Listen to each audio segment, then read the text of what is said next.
معزز سامعین، موجودہ جو حالات ہیں، ایک جنگی ماحول بنا ہوا ہے پاک اور بھارت کے درمیان۔ یہ اللہ کی طرف سے آزمائش اور امتحان بھی ہے، کیونکہ اللہ سبحانہ و تعالیٰ اپنے مومن بندوں کے آزمائش بھی کرتے ہیں، امتحان بھی لیتے ہیں، اور ایسے حالات میں اللہ سبحانہ و تعالیٰ کے اوپر توکل کرنا، بھروسہ کرنا، اپنے ایمان کو مزید مضبوط کرنا جو ضروری ہوتا ہے، اور فتنوں کے اس دور میں پروپیگنڈے سے اپنے آپ کو بچا کر اللہ سبحانہ و تعالیٰ کے اوپر توکل بھروسہ کرنا، اور نہ مایوس ہونا اور نہ مایوسی کو پھیلانا، یہ ایک مومن کا کردار ہوتا ہے جنگ کے حالات میں۔ اور اسے سب سے پہلے تو یہ ذہن نشین کر لینا چاہیے ہم سب کو بھی، اور جو لوگ مایوس ہیں، نا امید ہیں، پریشان حال ہیں، انہیں سب سے پہلے اس بات کا یقین کر لینا چاہیے کہ غلبہ ہمیشہ اسلام کا ہی ہوتا ہے۔ مصیبت آتی رہتی ہے، جنگ ایک ڈول کی مانند ہوتی ہے، کبھی فتح کبھی شکست، لیکن حقیقی انجام آخرت کے اعتبار سے تو ہے ہی مومنوں کا۔ دنیا میں بھی فتح، نصرت، غلبہ، اقتدار، حکومت اللہ سبحانہ و تعالیٰ اہل ایمان اور اہل اسلام کو دیتے ہیں، لیکن شرط یہ ہے کہ وہ صحیح مومن ہوں۔ ان کو صحیح مومن ہونا پڑے گا۔ وہ صحیح مومن ہوں گے تو فتح اور نصرت اور غلبہ انہیں ملے گا۔ اللہ سبحانہ و تعالیٰ نے فرمایا سورہ آل عمران سورہ نمبر 3 آیت نمبر 139 میں، وَلَا تَهِنُوا، کمزوری نہ دکھاؤ، وَلَا تَحْزَنُوا، غمگین بھی نہ ہو، وہ پریشان نہ ہو، أَنْتُمُ الْأَعْلَوْنَ، تم ہی کامیاب ہو، تم ہی غالب ہو۔ لیکن کب غالب ہو؟ إِن كُنتُم مُؤْمِنِينَ، اگر تم مومن ہو، اگر تم صحیح معنوں کے اندر مومن ہو تو غلبہ تمہارا ہے۔ اللہ سبحانہ و تعالیٰ نے سورہ المؤمن کے اندر بھی فرمایا نا، إِنَّا لَنَنْصُرُ رُسُلَنَا وَالَّذِينَ آمَنُوا فِي الْحَيَاةِ الدُّنْيَا وَفِي الْآخِرَةِ، بے شک ہم رسولوں کی اور اہل ایمان کی دنیا کے اندر بھی مدد فرماتے ہیں اور آخرت کے اندر بھی مدد فرماتے ہیں۔ دنیا کے اندر بھی اللہ کی نصرت، مدد اور تائید حاصل ہوتی ہے، لیکن ہمیں کرنا، ہمارے لیے کیا ہے؟ إِن كُنتُم مُؤْمِنِينَ، اہل ایمان ہونا، مومن ہونا ضروری ہے۔ اللہ سبحانہ و تعالیٰ نے سورہ صف سورہ نمبر 61 کی آیت نمبر 8 اور 9 میں فرمایا، اور یہی مضمون سورہ التوبہ کے اندر بھی موجود ہے، یریدون لیطفئوا نور اللہ بافواہہم۔ مشرکین، کفار، یہود، نصارہ جب یہ اسلام کے مقابلے میں ہونا تو یہ سارے ایک ہو جاتے ہیں، الکفر ملت واحدہ ہو جاتی ہے۔ یریدون، یہ سارے ارادہ رکھتے ہیں، چاہتے کیا ہیں؟ لیطفئوا نور اللہ بافواہہم، کہ اللہ کے نور یعنی اسلام کو یہ اپنے منہ کے ساتھ پھونک مار کے بجھا دے۔ واللہ متم نورہ، اور اللہ اپنے نور کو پورا کر کے ہی رہتا ہے۔ ولو کرہ الکافرون، اگرچہ کافر اس بات کو ناپسند کرے۔ یہ سورج، یہ مثال اس نور کی، سورج ہے، دن کو صحیح جوبن کے اوپر سورج ہے، تپش ہے، گرمی ہے، دن چڑھا ہوا ہے، نیچے کھڑا کوئی شخص اوپر کی طرف منہ کر کے پھونکے مارے، کیا سورج کی گرمی تپش کے اندر یا اس کی حرارت کے اندر یا اس کی روشنی ریا کے اندر کوئی کمی لا سکتا ہے؟ مسلمان صحیح مومن ہو جائے تو یہ پھونک مارنے والے جتنا مرضی پھونک مارے، یہ اسلام کے نور کو بجھا نہیں سکتے۔ اللہ تعالیٰ نے فرمایا هو الذی ارسل رسولہ بالہدی، وہی ذات ہے جس نے اپنے رسول کو ہدایت کے ساتھ بھیجا، ودین الحق، اور دین حق کے ساتھ مبعوث فرمایا، حق کا دین دے کر بھیجا۔ یہ اسلام کیسا ہے؟ لیظہرہ علی الدین کلہ، کہ تاکہ سارے ادیان کے اوپر یہ غالب آ جائے۔ اور دو طرح کا غلبہ اللہ نے اسلام کو عطا فرمایا ہے۔ ایک غلبہ ہمیشہ کا ہے، وہ ہے دلائل کا غلبہ۔ اسلام دلائل کی دنیا میں کبھی مغلوب ہوا ہی نہیں، نہ کبھی قیامت کی دیواروں تک ہوگا۔ اور دوسرا غلبہ ہے نصرت فتح کا، اقتدار حکومت کا، نفاذ کا۔ جب مسلمان کمزور ہوتے ہیں، ایمان ان کا تعلق اللہ سے دور ہوتا ہے اور وہ کفار کی نقالی میں چلے جاتے ہیں اور وہ اپنی سیاست کو، تمدن کو، معاش کو، معیشت کو غیروں کے طریقے کو پر رائج کرتے ہیں اور نام کے برائے نام مسلمان بن جاتے ہیں، پھر یہ مغلوب ہو جاتے ہیں۔ اگر یہ صحیح اسلامی اصولوں کے اوپر قائم رہے تو غلبہ اقتدار کس کا ہے؟ اسلام کا۔ لِيُظْهِرَهُ عَلَى الدِّينِ كُلِّهِ، تاکہ اللہ اس کو سارے دینوں کے اوپر غالب کر دے۔ وَلَوْ كَرِهَ الْمُشْرِكُونَ، اگرچہ کافر مشرک اس کو ناپسند کرتے ہوں۔ الاسلام یعلو ولا یعلی علیہ، اسلام غلبے کے لیے آیا ہے، اسلام مغلوب ہونے کے لیے نہیں آیا۔ تو یہ بات ہمیں یقین دہانی کرنی چاہیے، مایوس نہ ہو، پریشان نہ ہو ان حالات میں۔ ان حالات میں یہ بات ذہن نشین ہونی چاہیے، اگر مسلمان صحیح مسلم بن گیا تو اسلام غالب ہی ہوتا ہے، اسلام کو کوئی دنیا کی چیز مغلوب نہیں کر سکتی۔ آپ دیکھیے رسول اللہ صلی اللہ علیہ وسلم کن حالات کے اندر، آج تو حالات اس طرح کے ہیں ہی نہیں، کن حالات میں اپنے صحابہ کو اس وقت بھی بجائے مایوس اور پریشان ہونے کے غلبہ اسلام کی بشارتیں دے رہے۔ سیدنا خباب بن ارت رضی اللہ تعالی عنہ نبی علیہ السلام کے پاس آتے ہیں، صحیح بخاری میں حدیث نمبر 3612، اور نبی علیہ السلام چادر کے ساتھ ٹیک لگائے ہوئے کعبے کے سائے میں بیٹھے ہوئے ہیں۔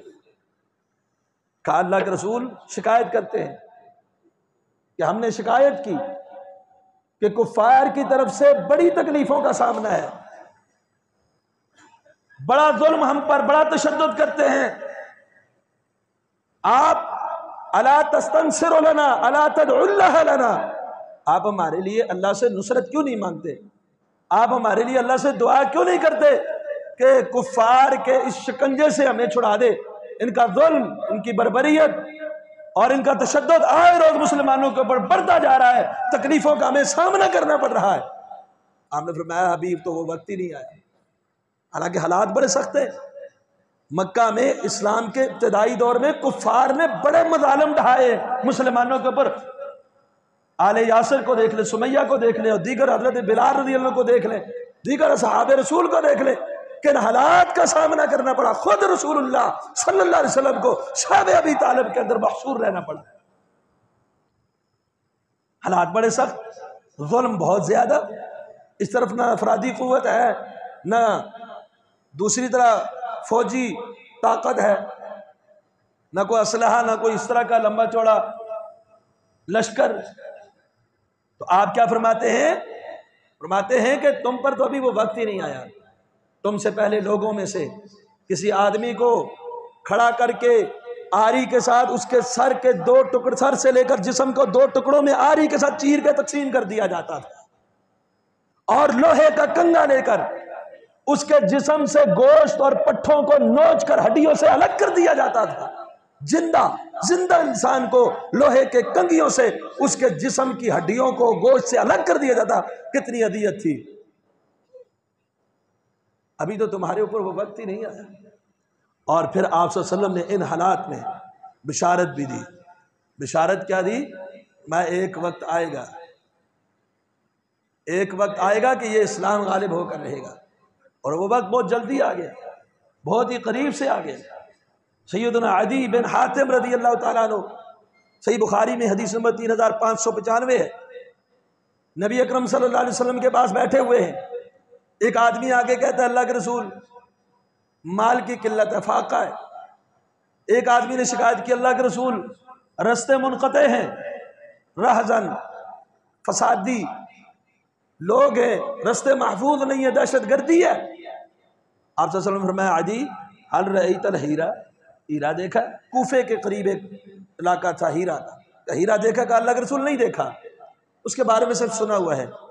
کہا ان طالت بک حیات، اگر تیری زندگی لمبی ہوئی، اگر تیری زندگی رہی تو دیکھے گا کہ ہیرا سے ایک عورت اونٹ کے ہودج کے اوپر سوار ہو کر بیت اللہ میں آ کر اس کا طواف کرے گی اکیلی، اور رستے میں اسے سوائے اللہ کے کسی اور کا ڈر نہیں ہوتا۔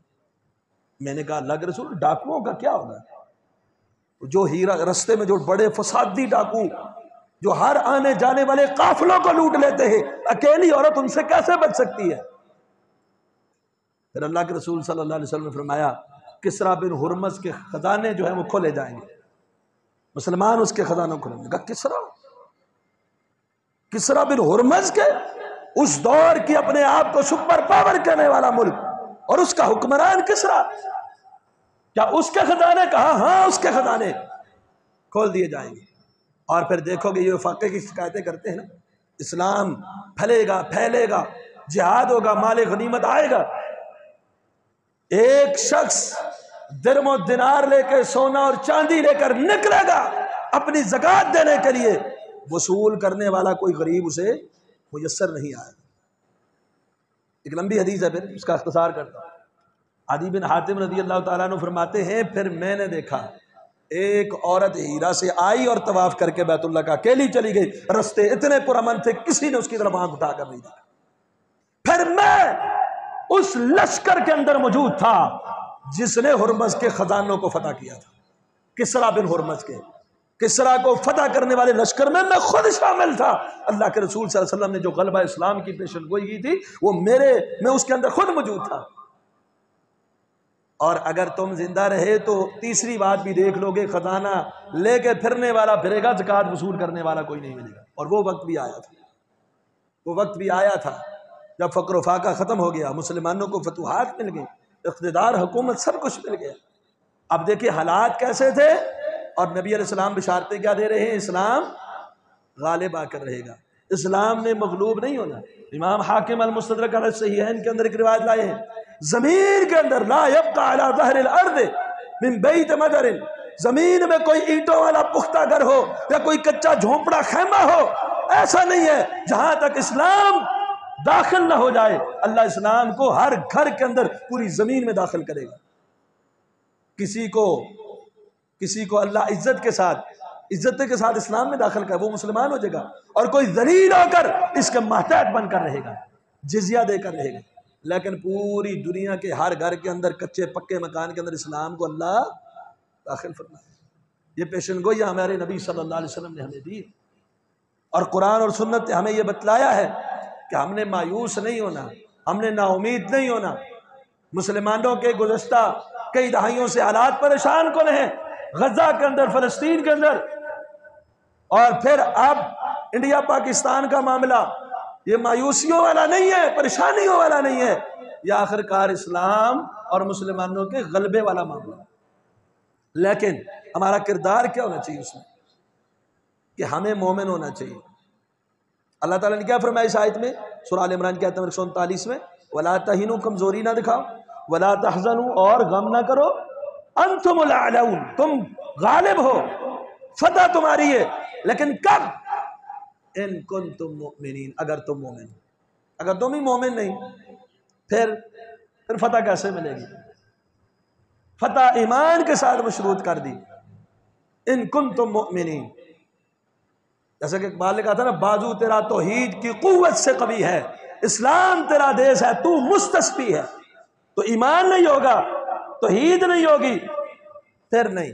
ایمان مضبوط ہے تو پھر اللہ سبحانہ و تعالیٰ فتح دیتے ہیں اور غلبہ عطا فرماتے ہیں۔ دوسری چیز، ایسے حالات میں اللہ سبحانہ و تعالیٰ کا ذکر اور دعا ہے۔ آج مسلمان تو بس سوشل میڈیا کے اوپر تبصرے کرنے کے لیے ہی رہ گیا ہے۔ ایسے حالات میں اس نے کبھی اپنا رابطہ اللہ کے ساتھ مضبوط نہیں کیا، نہ ایمان کی وہ کیفیت رہی اور نہ اللہ کے ساتھ وہ رابطہ رہا۔ اللہ سبحانہ و تعالیٰ نے سورہ انفال سورہ نمبر 8 کی آیت نمبر 45 میں کیا فرمایا؟ یا ایھا الذین آمنوا اذا لقیتم فئۃ فاثبتوا، اے اہل ایمان، جب تمہاری ملاقات یعنی جنگ کسی گروہ کے ساتھ ہو جائے، فاثبتوا، پہلا کام کرنا ہے ثابت قدم رہے۔ ثابت قدمی کو میں تھوڑا آگے بیان کروں گا۔ اور دوسری چیز کیا بیان فرمائی؟ وَاذْكُرُوا اللَّهَ كَثِيرًا لَعَلَّكُمْ تُفْلِحُونَ، کثرت کے ساتھ اللہ کا ذکر کرو تاکہ تم کامیاب ہو جاؤ۔ جنگ میں کسی دشمن کے ساتھ اگر مقابلہ اور مٹ بھیڑ ہو، اللہ نے کثرت کے ساتھ ذکر کرنے کا حکم دیا۔ آپ نے واقعہ پڑھا ہوگا قرآن مجید کے اندر، طالوت و جالوت کا۔ انہوں نے کون سی دعا کی تھی؟ طالوت کے لشکر نے ربنا افرغ علینا صبرا وثبت اقدامنا وانصرنا علی القوم الکافرین، اے اللہ صبر، صبر کا کیا معنی ہے؟ ثابت قدمی، ہمیں جما دے، ہمیں ثابت قدم رکھ دشمن کے مقابلے میں، اور ہمارے قدموں کو ثابت رکھ، اور کافر قوم پر ہماری نصرت اور حمایت فرما۔ جنگ کے میدان میں اپنے اسلحہ کے اوپر، اپنی افرادی قوت کے اوپر، اپنی طاقت اور شان و شوکت کے اوپر اور اپنی حکومت کے اوپر ناز اور فخر نہیں، بلکہ نصرت اور حمایت اللہ سے مانگنی چاہیے، مزید عاجزی اور ذکر و اذکار کرنا چاہیے۔ بدر کا معرکہ ہے، اور بدر کے معرکے میں تعداد اور اسلحہ کے لحاظ سے مسلمان کمزور ہیں، لیکن ایمانی قوت بڑی مضبوط ہے۔ تو نبی علیہ الصلوۃ والسلام بیٹھتے ہیں اور دعائیں کرتے ہیں۔ اب بدر کی جنگ میں جہاد ہوا، اسلحہ کا استعمال ہوا، لوگ نکلے، لیکن ساتھ میں ایک کام اور کیا کیا؟ اللہ کا ذکر، دعا۔ آپ دعا کر رہے ہیں، اور اس قدر دعا کر رہے ہیں آپ کی چادر مبارک کندھوں سے سرک جاتی ہے۔ حضرت ابوبکر صدیق رضی اللہ عنہ فرماتے ہیں اللہ کے رسول بس کرے، اللہ ضرور آپ کی مدد فرمائے گا۔ اور آپ کہہ رہے اللہ اگر یہ مٹھی بھر گرو آج ختم ہو جاتا ہے، روئے زمین پر تیرا نام لیوا باقی نہیں بچے گا۔ پھر اللہ نے کیسی نصرت کی، کیسی مدد کی۔ جنگ کے میدان میں دعائیں ہو رہی، پہلے اللہ کے ساتھ تعلق کو مضبوط کیا جا رہا ہے، اللہ سے نصرت، مدد اور تائید مانگی جا رہی۔ اللہ نے فرشتوں کا نزول فرما دیا۔ کیا بات، تمہاری تعداد کم ہے، آسمان کے فرشتے بڑے ہیں۔ اللہ نے آسمان کے فرشتوں کو نازل کر کے بدر کے معرکے کے اندر اللہ کے رسول صلی اللہ علیہ وسلم کو اسلحہ لیس سپاہی عطا فرما دی۔ لیکن اللہ کے ساتھ تعلق مضبوط، دعا۔ اور پھر جب مشکل حالات آ جائیں، کسی قوم کی طرف سے مظالم بڑھ جائیں، ایک دعا کا طریقہ رسول اللہ صلی اللہ علیہ وسلم کا، وہ پہلے بھی ہم نے ذکر کیا، قنوت نازلہ کی صورت میں نبی علیہ السلام نماز کے بعد، رکوع کے بعد اٹھ کر ہاتھ اٹھا کر، فرضی نماز کے بعد، اور فجر میں تو ایک مہینہ نبی علیہ السلام دعائیں اس طرح کرتے رہے قنوت نازلہ، جب 70 قراء کو بئر معونہ کے اندر شہید کر دیا گیا تھا۔ تو اللہ کے ساتھ تعلق کو مضبوط کرنا چاہیے، دعا کثرت کے ساتھ، ذکر کثرت کے ساتھ، اور قنوت نازلہ کرنا چاہیے۔ اور جو اس آیت کا پہلا حکم ہے فَثْبُتُوا، ثابت قدم رہو، ثابت قدمی کا مظاہرہ کرنا ہے۔ نبی اکرم صلی اللہ علیہ وسلم کا فرمان ہے، جامع صحیح مسلم میں حدیث نمبر 1742، آپ علیہ السلام نے فرمایا یا ایھا الناس، اے لوگو، لا تتمنوا لقاء العدو، دشمن سے ملاقات کی تمنا نہ کرو۔ یعنی خود بخود خواہ مخواہ جنگ کی تمنا نہیں ہونی چاہیے کہ انسان یہ تمنا کرے، خواہش کرے بس کسی طرح جنگ لگے جی، ہماری جنگ ہو۔ فرمایا لا تتمنوا لقاء العدو، دشمن کے ساتھ جنگ کی تمنا نہ کرو۔ کیا کرو؟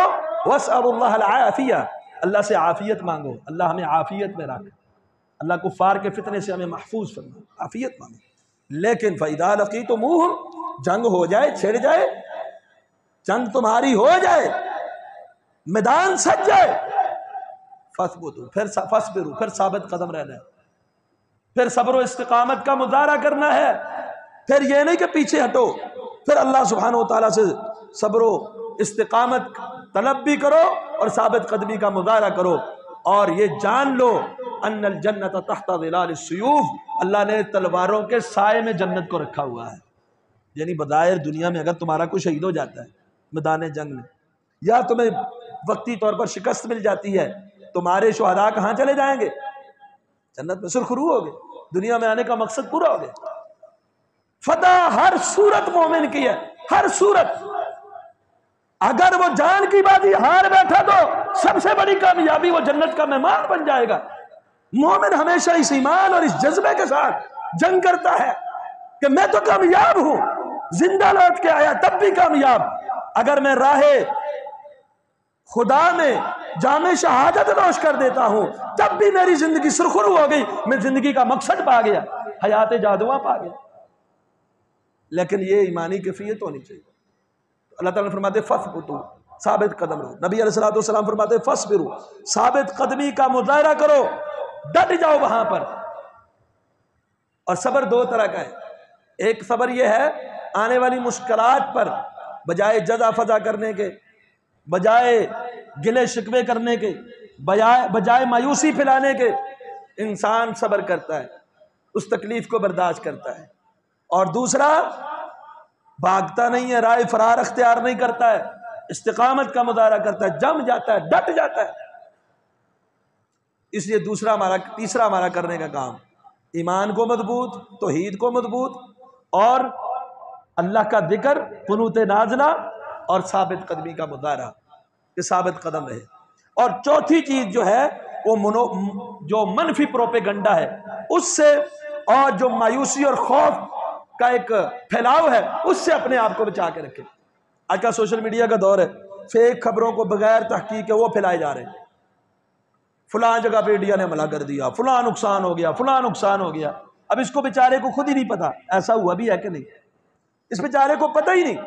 اذا جاءهم امر من الامن او الخوف اذاعوا به، جب امن یا خوف کی کوئی بات آئے اس کے اہل تک پہنچانا چاہیے، جو اس فیلڈ کے لوگ ہیں ان تک پہنچانا چاہیے، وہ تصدیق یا تکذیب کریں گے کہ واقعتاً ایسا ہوا ہے کہ نہیں ہوا۔ حضرات یہ معمولی بات نہیں ہے۔ جنگ کے موقع پر اگر آپ منفی پروپیگنڈے کا شکار ہو کے سوشل میڈیا کے اوپر تشہیر کر رہے ہیں، یہ نقصان ہو گیا، وہ نقصان ہو گیا، اتنا زیادہ دھماکے ہو گئے، یہ ہو گیا، وہ ہو گیا، اور وہ منفی پروپیگنڈا، مسلمانوں میں مزید خوف پھیلاؤ، تو آپ کس کا ساتھ دے رہے ہیں؟ آپ دشمن کا ساتھ دے رہے ہیں۔ دشمن بھی تو یہی چاہتا ہے، وہ تو چاہتا ہے منفی پروپیگنڈا ہو، لوگوں کے دلوں کے اندر خوف آئے۔ یہ کردار کس کا ہے؟ مدینہ طیبہ کے اندر جب بھی جنگ کا ماحول بنتا، منافقین کا ایک ہی کردار ہوتا، مسلمانوں کے اندر جنگ، وہ خوف پھیلانا شروع کر دیں، خوف پھیلاتے، یہ ہو جائے گا، وہ ہو جائے گا، فلان ہو جائے گا۔ اس لیے آپ سوشل میڈیا کی جھوٹی اور فیک خبروں کے اوپر توجہ نہ دیں، اور نہ ہی اس کے پھیلاؤ کا ذریعہ خود بنے۔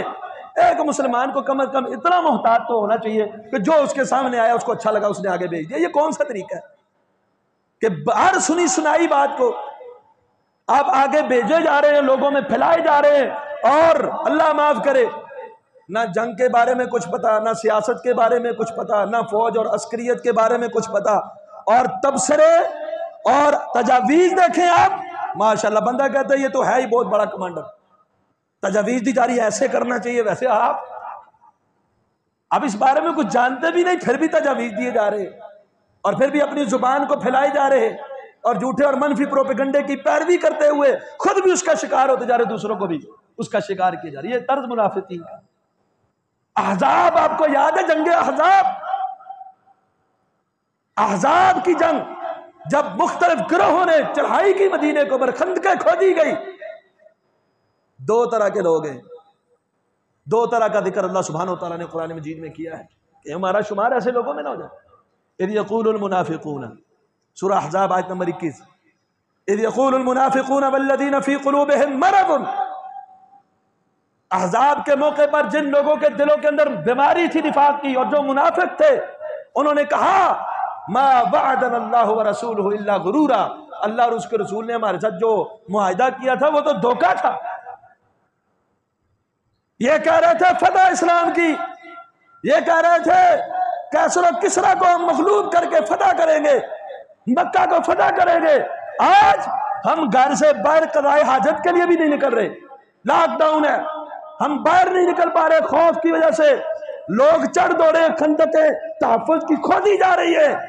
یہ تو اللہ نے اور اس کے رسول نے ہمارے ساتھ دھوکہ کر دیا، کوئی فتح شتہ نہیں، کوئی غلبہ شلبہ نہیں۔ یہ کومنٹ تھے کافروں کے، منافقوں کے، منافقین کا یہ رویہ تھا، پریشان، خوف پھیلانا اور اللہ رسول کے وعدوں کو جھٹلانا، کوئی اسلام کی فتح شتہ نہیں۔ کہ دیکھو کیا بن گیا، اب تو گھروں سے باہر نکلنا مشکل ہو گیا۔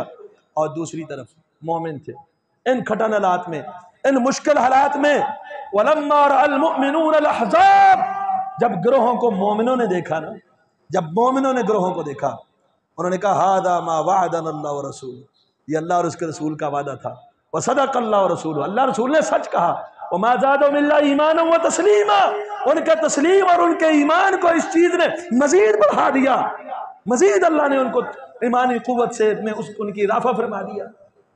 آج ہمارا طرز عمل کیا ہے؟ ہمارے ایمان بڑھ رہے ہیں، ہمارے جذبے بڑھ رہے ہیں، یا ہم خوف و وراث پھیلا کر اور منفی پروپیگنڈا کر کے دشمن کا ساتھ دے رہے ہیں؟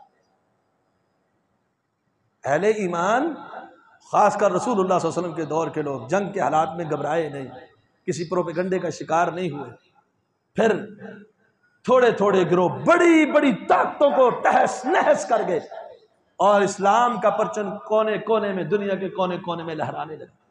تو آج ہمیں بھی کسی بھی منفی پروپیگنڈے کا شکار نہیں ہونا چاہیے، اور ان حالات میں ہمیں آپس کے اندر سیاست کرنا، مخالفت کرنا، ایک دوسرے کو نیچا دکھانا، یہ زیب نہیں دیتا، یہ زندہ قومیں ایسا نہیں کرتی۔ آج کے حالات اگر آپ دیکھیں تو کیا ہے، کوئی شخص نون لیگ کا مخالف ہو گیا، کچھ پی ٹی آئی کے مخالف ہو گیا، آپس کی جو سیاسی مخالفتیں ہیں وہ انڈیا اور پاکستان کی جنگ میں ایک دوسرے کے اوپر جتائی جا رہی ہے، ایک اس کو قصوروار کرا رہا ہے، دوسرا اس کو قصوروار کرا رہا ہے۔ یہاں پر وہی جن کو انڈیا بھول گیا، ہندو بھول گیا، ان کی جو اوپر سے حملے ہیں وہ بھول گئے، انہوں نے گرانا ہے تو اپنے ہی ملک کے کسی پی ٹی آئی کے رکن کو گرانا ہے، یا کسی نون کے یا کسی کاف کے کو گرانا ہے، ادھر ان کی سوچ نہیں۔ حالانکہ جنگ کے حالات میں مومن کا کردار کیا ہونا چاہیے؟ اگر آپ کی فوج یا آپ کے مجاہدین وہ صفوں کے اندر اور فیلڈ کے اندر اور میدانوں کے اندر کام کر رہے ہیں، آپ بجائے منفی پروپیگنڈا کرنے کے آپ ان کے حوصلے بڑھائیں، آپ ان کی امیدیں بڑھائیں، آپ ان کے ساتھ پشتیبان بنے۔ نبی اکرم صلی اللہ علیہ وسلم بدر کے لیے نکلنے سے پہلے جامع صحیح البخاری میں حدیث نمبر 4609 ہے اور 3952 ہے، نبی علیہ السلام پوچھتے ہیں تمہارا کیا خیال ہے؟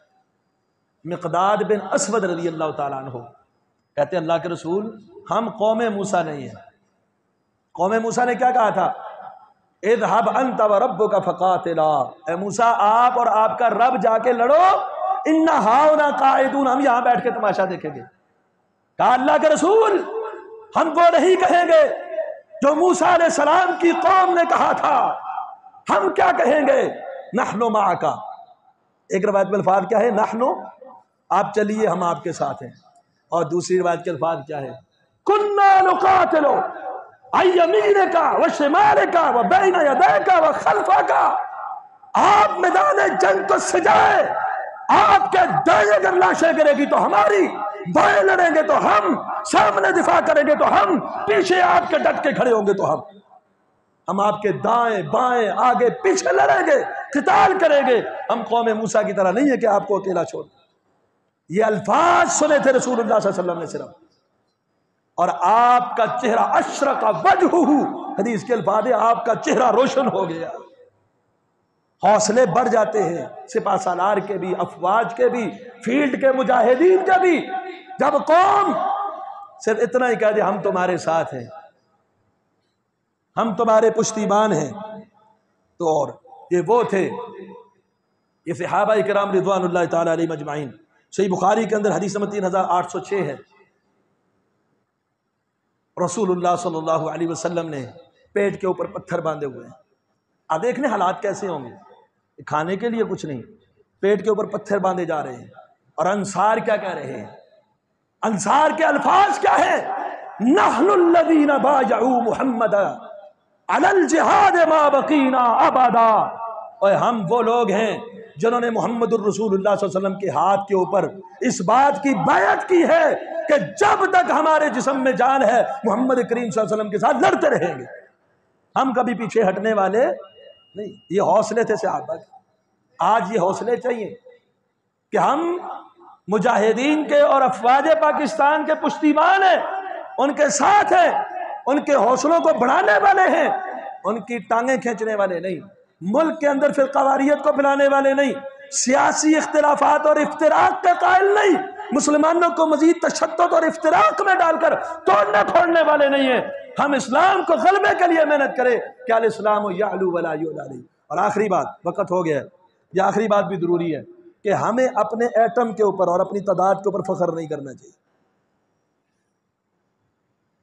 آپ بے غم ہو کے سو جائیں ہم تو ایٹمی طاقت ہے جی، ہمارا کوئی کچھ بگاڑ سکتا ہے۔ جنگیں ایٹموں سے نہیں جیتی جاتی، جنگیں ایمان سے جیتی جاتی۔ طالوت و جالوت کا مقابلہ ہوا، اللہ سبحانہ وتعالی نے قرآن میں کیا فرمایا؟ کم من فئۃ قلیلۃ غلبت فئۃ کثیرۃ باذن اللہ، کتنی چھوٹی جماعتیں بڑی بڑی جماعتوں کو مغلوب کر دیتی ہیں۔ تو یہ جنگ ایمان، جذبے اور قوت کے ساتھ جیتی جاتی ہے، کیونکہ فلم تقتلوہم ولکن اللہ قتلہم، تم نے ان کو قتل نہیں کیا۔ انہیں کس نے قتل کیا ہے؟ اللہ کے اوپر توکل ہونا چاہیے، اللہ کے اوپر بھروسہ۔ ایٹم کے ساتھ افواج کی طاقت اور قوت، شان شوکت، حکومت، اس پر اترانا اور تکبر کرنا یہ دیب نہیں دیتا مسلمان کو۔ مسلمان جب بھی بات کرتا ہے وہ اللہ کی نصرت کی بات کرتا ہے کہ ہم اللہ کی مدد سے، اللہ کی نصرت سے فتح پائیں گے اور اپنا دفاع ہم کریں گے تو ہماری مدد کرنے والا اللہ سبحانہ وتعالی۔ جیسے کہ نبی علیہ السلام نے فرمایا تھا اللہ مولانا ولا مولا لکم، ہمارا اللہ مددگار ہے، تمہارا تو کوئی مددگار ہی نہیں ہے۔ انہوں نے کہا تھا ہمارا عزا ہے، تمہارا کوئی عزا نہیں، کہا ہمارا اللہ ہے، تمہارا کوئی مولا نہیں۔ تو یہ اترانا اور یہ فخر، اور اس لیے بیغم ہو جانا کہ ہم ایٹمی طاقت ہیں، تو ایٹمی طاقتوں کے ساتھ اور افواج کے ساتھ اور افرادی قوت کے ساتھ جنگیں نہیں جیتی جاتی۔ ہمیشہ جنگوں میں قوت، نصرت، تائید انہیں ملتی ہے جنہیں اللہ سبحانہ وتعالیٰ کی طرف سے نصرت، حمایت حاصل ہو، اور وہ اللہ سے فتح مانگنے کے لیے اللہ سے مانگا جائے، نصرت فتح مانگی جائے، تعلق مضبوط کیا جائے، اور بجائے فخر، تکبر اور اترانے کے اللہ سبحانہ وتعالیٰ کی طرف اس کی نسبت کی جائے کہ اللہ ہماری مدد کرنے والا ہے۔ جیسا کہ اقبال نے بھی کہا تھا کافر ہے تو کرتا ہے شمشیر پہ بھروسہ، یہ مسلمان کا کام نہیں شمشیر پہ بھروسہ کرنا۔ کافر ہے تو کرتا ہے شمشیر پہ بھروسہ، مومن ہے تو بے تیغ بھی لڑتا ہے سپاہی، کیونکہ اس کے اندر ایمان ہے، اللہ کی تعالیٰ کی نصرت اور تائید اس کو حاصل ہوتی ہے۔ تو اس لیے یہ چند باتیں تھیں جو موجودہ حالات کے تناظر میں آپ کے گوش گزار کی ہیں۔ اللہ سے دعا ہے اللہ ہمیں عمل صالح کرنے کی توفیق عطا فرمائے، اللہ ہمارے ملک کو امن و امان اور سلامتی عطا فرمائے، اللہ سبحانہ وتعالیٰ اس کو اندرونی اور بیرونی تمام خطرات سے محفوظ فرمائے۔ قولوا قولی ھذا استغفر اللہ لی ولکم ولسائر المسلمین۔ ایک سوال ہے کہ نماز کے اندر رفع الیدین کیا منسوخ ہو گیا ہے، اور رفع الیدین کی کتنی حدیثیں ہیں؟ نماز کے اندر، نماز کے شروع میں دونوں ہاتھوں کو اٹھانا یہ تو اتفاقی ہے، اور رکوع کو جاتے ہوئے اور رکوع سے سر اٹھاتے ہوئے دونوں ہاتھوں کو اٹھانا، رفع الیدین کرنا، اور 2 رکعتوں سے اٹھتے ہوئے رفع الیدین کرنا، اس بارے میں بعض لوگ کہتے ہیں کہ یہ منسوخ ہو گیا ہے، جیسا کہ آج سوال بھی پوچھا گیا۔ تو اس کی منسوخیت کی کوئی دلیل نہیں ہے قرآن و سنت میں۔ منسوخ اس کو کہتے ہیں جو چیز شروع میں ہو، پہلے پہل ہو، بعد میں نبی علیہ السلام نے اس کو روک دیا ہو، منع کر دیا ہو یا چھوڑ دیا ہو کہ اب یہ نہیں ہے، اب اس طرح نہیں۔ تو ایسی قرآن و سنت کے اندر کوئی ایک دلیل بھی نہیں ہے کہ رفع الیدین منسوخ ہو گیا۔ اور اس بارے میں جو بتوں کی بات کی جاتی ہے کسی کتاب کے اندر نہیں ہے، من گڑت کمزور سند کے ساتھ بھی نہیں ہے کسی کتاب کے اندر کہ بغلوں کے نیچے بت رکھے جاتے تھے تب کرتے تھے۔ تو رکوع کو جاتے اور رکوع سے سر اٹھاتے ہوئے اگر صحیح احادیث کو دیکھا جائے تو نبی علیہ السلام کی یہی سنت رہی ہے اور یہی طریقہ رہا ہے۔ آپ نماز میں رکوع کو جاتے، رکوع سے سر اٹھاتے، 2 رکعتوں سے اٹھتے، اپنے دونوں ہاتھوں کو کندھوں تک یا کانوں کی لو تک اٹھایا کرتے تھے۔ اور اس پر جو احادیث ہیں وہ متواتر ہیں، متواتر احادیث ہیں، ہر دور میں اس کو روایت کرنے والوں کی تعداد اتنی کثرت کے ساتھ ہے جو تواتر کی حد تک موجود۔ اور جنہوں نے، کئی لوگوں نے اصول حدیث کے اوپر کتابیں لکھی ہیں اور حدیث کی اقسام کو بیان کیا اور اس کی تعریف کی، اور تعریف کے اوپر جو ہے وہ انہوں نے مثال دی ہے۔ جب متواتر کی تعریف کی گئی کہ متواتر حدیث کون سی ہوتی ہے، اس کی مثال میں رفع الیدین کی حدیث کو ذکر کیا گیا۔ جیسے نبی علیہ السلام نماز میں رفع الیدین کرتے تھے، یہ متواتر ہے۔ تو یہ احادیث متواتر ہیں، تواتر کی حد تک پہنچی ہوئی ہیں۔ اس کے برعکس جو سیدنا عبداللہ بن مسعود رضی اللہ عنہ کی طرف منسوب ہے حدیث کہ لم یرفع یدیہ الا فی اول مرۃ، وہ ضعیف ہے، اس میں سفیان ثوری اقرابی مدلس سے عن سے بیان کر رہے ہیں، اور 20 سے زائد محدثین نے اسی روایت کو نامینیٹ کر کے کہا یہ روایت ثابت نہیں ہے۔ صحیح سند کے ساتھ جو احادیث ہیں بخاری میں، مسلم میں، ابو داود میں، ترمذی میں، نسائی میں، مسند احمد میں، موطا امام مالک میں، الغرض دنیا کی حدیث کی جتنی کتابیں آپ اٹھائیں گے ان کے اندر یہ حدیث آپ کو ملے گی۔ شاید ہی کوئی ایسی حدیث کی کتاب ہو جس میں یہ روایت نہ ملے، زیادہ تر حدیث کی کتابوں میں یہ روایت آپ کو ملے گی کہ نبی علیہ السلام کی نماز کے طریقہ کے متعلق کہ آپ رکوع کو جاتے اور رکوع سے سر اٹھاتے ہوئے دونوں ہاتھوں کو کندھوں اور کانوں تک اٹھایا کرتے تھے۔ پھر نبی علیہ الصلوۃ والسلام فوت ہو گئے، آپ کے بعد سیدنا ابو بکر صدیق رضی اللہ تعالی عنہ وہ نماز پڑھاتے رہے۔ ایک تو آپ کی زندگی میں پڑھاتے رہے نا، جب آپ بیمار تھے 17 نمازیں ابو بکر صدیق رضی اللہ عنہ نے پڑھائی ہیں آپ کی زندگی میں، اس کے بعد تو کوئی منسوخیت والی بات نہیں ہو سکتی۔ اور نبی علیہ الصلوۃ والسلام کی وفات کے بعد جو خلیفہ بنے وہ ابو بکر صدیق رضی اللہ عنہ بنے، زندگی میں آخری بیماری کے ایام میں وہ امام بنے، نمازیں پڑھائی ہیں انہوں نے، اور وفات کے بعد آپ خلیفہ بنے، آپ نے نمازیں پڑھائی ہیں۔ سنن الکبریٰ البیہقی کے اندر حضرت عبداللہ بن زبیر رضی اللہ عنہ فرماتے ہیں صلیت خلف ابی بکر رضی اللہ تعالیٰ عنہ، میں نے ابو بکر صدیق رضی اللہ تعالیٰ عنہ کے پیچھے نماز پڑھی، پیچھے ان کے نماز پڑھی۔ وہ رکوع کو جاتے اور رکوع سے سر اٹھاتے، وہ دونوں ہاتھوں کو کندھوں تک اٹھایا کرتے۔ ابو بکر صدیق رضی اللہ عنہ کے بعد پھر کس نے اس کو منسوخ کیا؟ حضرت عمر رضی اللہ تعالیٰ عنہ کا عمل دیکھ لیں وہ بھی یہی ہے، سیدنا علی المرتضیٰ رضی اللہ تعالیٰ عنہ کو دیکھ لیں وہ بھی یہی ہے۔ بلکہ امام بخاری نے جیسے صحیح بخاری لکھی ہے، ایسے الگ سے کتاب لکھی ہے جزء رفع الیدین، جس میں صرف رفع الیدین کی حدیثیں جمع کی ہے، وہ لائبریری کے اندر موجود ہے۔ اس میں انہوں نے ایک جملہ یہ بھی لکھا ہے، نبی علیہ السلام کے صحابہ میں سے کسی ایک صحابی سے یہ ثابت ہی نہیں ہے کہ اس نے رفع الیدین کیے بغیر نماز پڑھی ہو۔ بہرحال ہم کسی کے اوپر کوئی زبردستی نہیں کرتے، یہ سوال آیا ہے تو اس کی حقیقت اللہ کے سامنے یہی ہے کہ نبی علیہ الصلوۃ والسلام سے مستند طریقے کے ساتھ صحیح احادیث جو آئی ہیں وہ یہی آئی ہیں، آپ رکوع کو جاتے اور رکوع سے سر اٹھاتے، دونوں ہاتھوں کو کندھوں اور کانوں تک اٹھایا کرتے تھے، اور یہ منسوخ ہو گئی بعد میں، کسی اللہ کے رسول نے منع کیا، ایسی کوئی ایک روایت بھی ذخیرہ حدیث کے اندر موجود نہیں ہے۔ اللہ اعلم بالصواب۔ اللہم ارنا الحق حقا وارزقنا اتباعه وارنا الباطل باطلا وارزقنا اجتنابه۔ اللہم اغفر لموتانا وموتى المسلمین۔